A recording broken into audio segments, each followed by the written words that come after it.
Ya, miris sekali ya. Hingga saat ini ada data 80 juta anak-anak yang juga sudah terpapar terlibat dalam judi online ini melalui aplikasi games.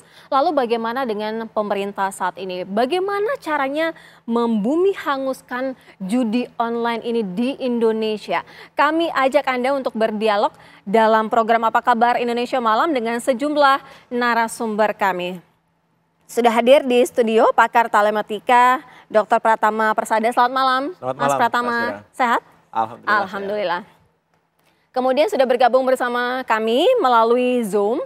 Sudah ada Mas Hariko Wibawa Satria, merupakan juru bicara Kantor Komunikasi Kepresidenan. Kita juga masih menantikan untuk dari pihak PPATK segera bergabung. Dan tadi kami juga sudah mencoba untuk menghubungi dari pihak kepolisian agar segera bergabung bersama kami dalam dialog kami di malam hari ini. Namun belum ada yang bisa karena bentrok dengan kegiatan dan aktivitas. Saya ingin ke Mas Hariko terlebih dahulu. Mas Hariko, ini kan angkanya dari PPATK juga sangat-sangat fantastis begitu ya. Dalam kurun waktu November 2024 saja sudah mencapai 283 triliun rupiah. Kemudian anak-anak juga menjadi terpapar begitu ya dengan games yang merupakan judi online. Bagaimana langkah ini supaya tidak semakin meluas, Mas Hariko? Iya, terima kasih Mbak Sira, kemudian senior kami Pak Persada yang berada di studio.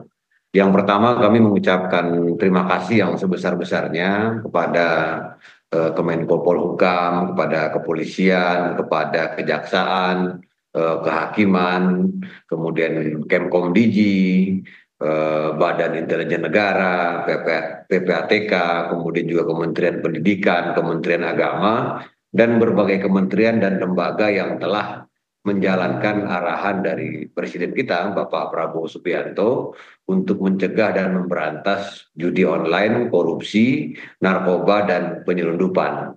Kembali kami mengingatkan Presiden kita, Bapak Prabowo Subianto, sudah sangat jelas memerintahkan.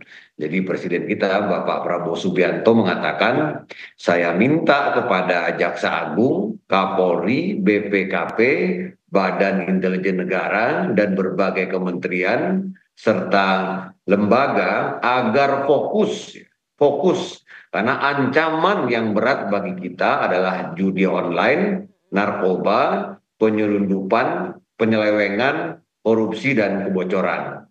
Bahkan Presiden kita Bapak Prabowo Subianto dalam Musrenbang kemarin dengan tegas mengatakan kita harus benahi diri, kita harus bersihkan diri sebelum masyarakat yang membersihkan kita. Dan kita sangat mengapresiasi perhatian dari seluruh masyarakat terhadap masalah judi online ini. Mbak Sira, pada hari lebih kurang hari ke-87 Pak Prabowo menjadi Presiden Republik Indonesia, telah banyak yang dilakukan oleh jajarannya, diantaranya yaitu menangkap jadi menangkap dari pihak dalam yang terlibat dalam judi online, yaitu para pegawai di Kementerian Komunikasi dan Digital. Jadi sekitar 24 orang ya. Jadi inilah untuk pertama kalinya pemerintahan melakukan penangkapan terhadap pegawai pemerintahan atau orang yang bekerja di pemerintahan yang seharusnya mereka itu bertugas mencegah dan memberantas judi online, namun ternyata melindungi judi online. Dan penangkapan ini juga didukung oleh kementerian, oleh Ibu Mutia Hafiz, oleh Mas Angga Raka Prabowo, dan Pak Nezar Patria. Kemudian hingga hari ini Kementerian Komunikasi dan Digital itu sudah memblokir lebih kurang 5.666.000 konten. Mas Hariko, sudah diblokir, tapi kan akar permasalahannya masih terus ada begitu hingga saat ini belum tuntas juga. Dari Mas Pratama melihatnya bagaimana nih? Akar masalahnya masih ada, belum tuntas-tuntas juga. Bahkan sudah puluhan ataupun jutaan anak ini luar biasa masif gitu. Satu Ya, harinya juga mereka jadi kalau menurut saya ketergantungan gitu. yang pertama tadi kayak Mas Eriko, kita perlu mengapresiasi dulu lah ya gitu. Polri berhasil nangkep, berhasil mengungkap Iya, ada pencucian iya. uang yang duit judi online dipakai untuk beli hotel begitu. Tetapi kenyataannya memang sampai detik ini pun orang masih bisa main judi online gitu. Mm, Jadi selama ini yang sudah dilakukan, tadi Mas Eriko bilang, kita sudah melakukan blokir terhadap 5 juta lebih iya. website begitu, tapi ternyata orang masih bisa main. Ini yang jadi masalah.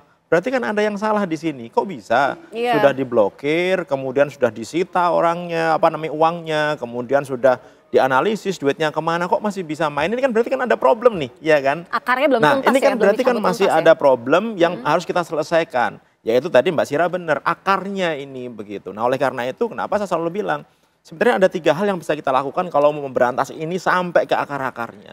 Yang pertama adalah secara teknologi gitu. Yang dilakukan Komdigi saat ini memang sudah cukup baik gitu, melakukan blokir dan blokir gitu. Tetapi yang diblokir itu hanya landing page-nya saja, pintu masuknya saja.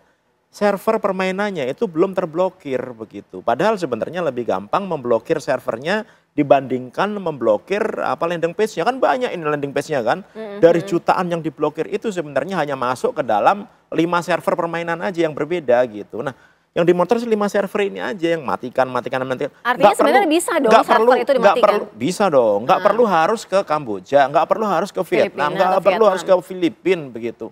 Kekuatan dari pemerintah kita adalah melakukan pembatasan akses, itu yang kita lakukan. Asal kita tahu nih sumbernya nih, server ini, IP address server ini kita blokir. Nggak apa-apa nanti dia ketika diblokir kemudian akan di-up-kan lagi, nggak apa-apa. Kita blokir lagi, nggak ada masalah gitu. Dan itu caranya sangat gampang sekali. Yang kedua, transaksi keuangan. Ini nanti kalau ada PPATK kita bisa nanti di tanya segmen gitu. selanjutnya. Di PPATK itu sudah tahu sebenarnya rekening-rekening yang digunakan untuk penampungan, rekening-rekening yang digunakan untuk apa namanya judi online ini. Mereka sudah tahu perusahaan mana, kemudian siapa orangnya, kemudian by name by address mereka sudah tahu Nilainya sebenarnya. juga berapa gitu ya. Kemudian bank itu pun juga tahu sebenarnya, bank dompet digital sudah tahu rekening-rekening yang digunakan untuk deposit karena apa? Patternnya jelas gitu. Kenapa patternnya jelas? Udah pasti orang main cuma deposit 20.000, 30.000 gitu.